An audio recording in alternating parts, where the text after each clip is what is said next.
For those that don't already know, the next Deadside update is going to come with a forced wipe of every server, meaning that you're going to once again have to start from square one with a brand new character. This wipe especially is going to be different because of base rating and lots of new mechanics, so it's more important than ever to get a good head start if you really want to be competitive during this next wipe. So, let's talk about some strategies that you can use to get off on the right track in 0.1.2.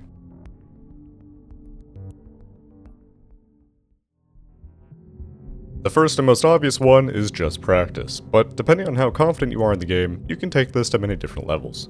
The most important thing about practicing and trying to improve in the game is to know your strengths and weaknesses and try to work on improving what you are the worst at. For me, I'm very confident in my ability to snipe, get information, and use map knowledge and positioning to get an advantage. But what I'm not so good at, especially since I haven't really been playing any first-person shooters for a while, is close quarters combat.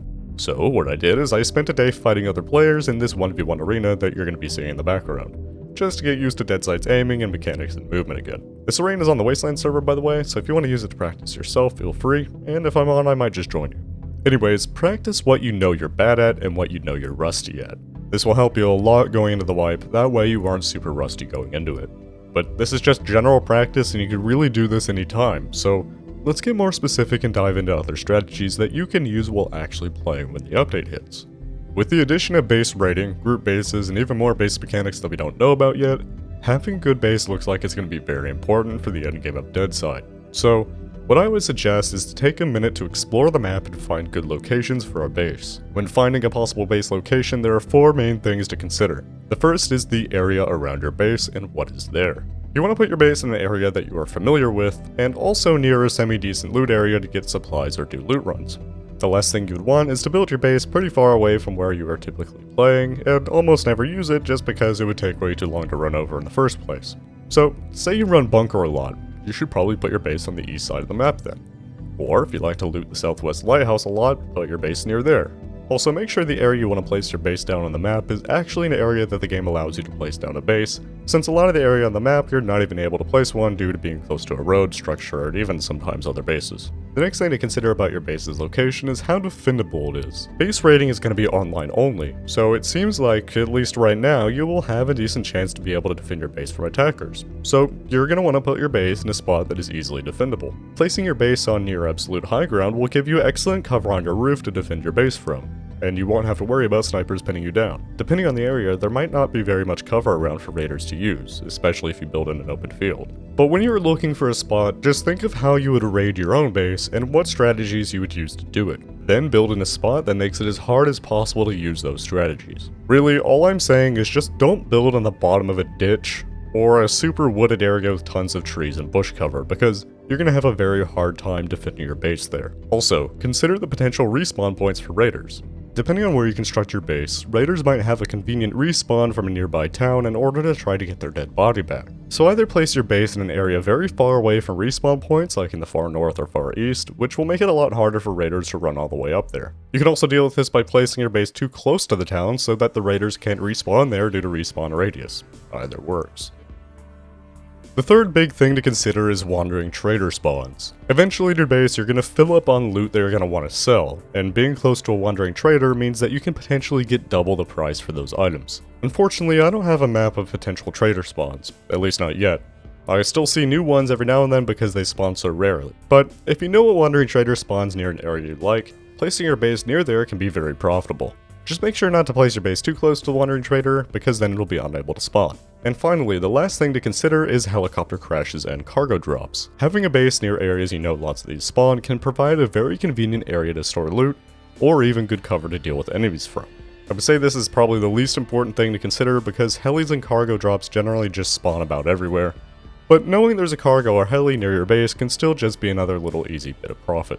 So that's base building, but what about some good methods for getting gear at the very start? Because in order to actually build a base, you're going to need lots of expensive supplies like nails, code locks, and maybe even more things with the new features. When it comes to getting gear from events like helis, missions, and cargo, I already have a video on that, so I'm not going to focus on those. Instead, let's talk about some gear that is very useful to have on the start of the wipe and how you can get it. The first thing you're going to want is a decent gun, and I think the best ones for early game are the AK mod, the Mosin, and the UMR 45. The first two you can easily just get from killing military scavs with a pistol or shotgun, although the Mosin is a bit rarer than the AK. But you can just find those pretty often on sniper scavs that sit in sniper towers and military areas around the map. The UMR can be found spotting inside of military installations, and inside of easy and medium mission rewards sometimes as well, but you can just buy one from the trader for 35k, which is decently affordable early game for a gun that good. The next thing you're going to want is armor, and the best way to find that is on military scavs and in military installations. Having at least police armor will save you from Mosin shots, which is a very big deal early game.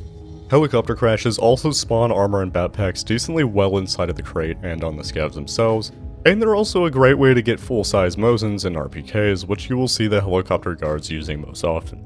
It's just very risky to do a helicopter crash early game because the bots are pretty hard, and you probably won't be the only player trying to do it. But if you can't complete one, they will set you up perfectly for a snowball into more gear. And finally, one huge piece of gear that you don't hear people talking about very often is a high power scope. Having a high power scope and a decent weapon early game is extremely powerful, because it allows you to outrange and outdamage the majority of players on the map, and it makes doing missions, helis, and other events much easier since you can also just outrange the bots.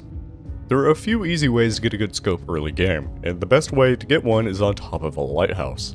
There are two on the map, one in the far north and one in the current far southwest. The southwest one is especially good because it has a rare chance to spawn a VSD on the top, but that is a very rare chance. Both lighthouses, however, spawn military grade items and high tier sellable stuff, so they are very lucrative. I would not recommend trying to loot the lighthouses during a mission though, because there will probably be some player traffic, especially in the southwest one. Another spot scopes spawn commonly is on top of some of the military sniper towers, sometimes inside on the floor, or even rarely on the sniper bots themselves, so make sure to check inside of the towers whenever you're looting a sniper bot for their Mosin. Scopes can also spawn inside of gray crates, but most commonly the gray crates inside of military areas. They can also just spawn around in those high tier military areas, but it's pretty rare. So when it comes to gear in general, don't be afraid to run the best gear that you have early game, because early game is where that good gear is going to be giving you the largest advantage over other players. I mean, really, there's no point in just hoarding this stuff to use late game because that's when everybody else has it already. So try to use your gear now to make as much profit as possible. Now a quick disclaimer.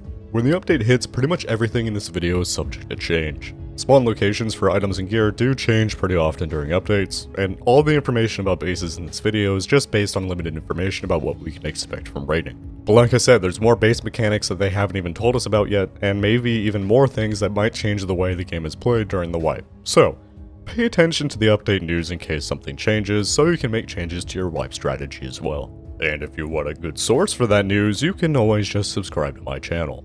I'm going to be doing deep dives into all the new mechanics and gear whenever it goes live on the test server, so you won't have to do any guesswork. So make sure you're subscribed to the channel so you can get all the important information that you're going to need to be the best deadside player that you can be. If you have any questions, go ahead and leave them in the comments below, or you can talk to me in my Discord if you want to have a longer conversation or just hang out in my server. Also, if you're looking for a good server to play when the wipe hits, I'll leave a link to the WasteLand server in the description. I'm an admin there, and that's where I'm going to be playing on during wipe day. Otherwise, just keep being patient about the update. You guys are the best about that, by the way. I do appreciate that my comment section is not just spammed with "update the game" over and over again like the Deadside Discord and Reddit is right now. So, thanks for watching. That's all I have for now. See ya.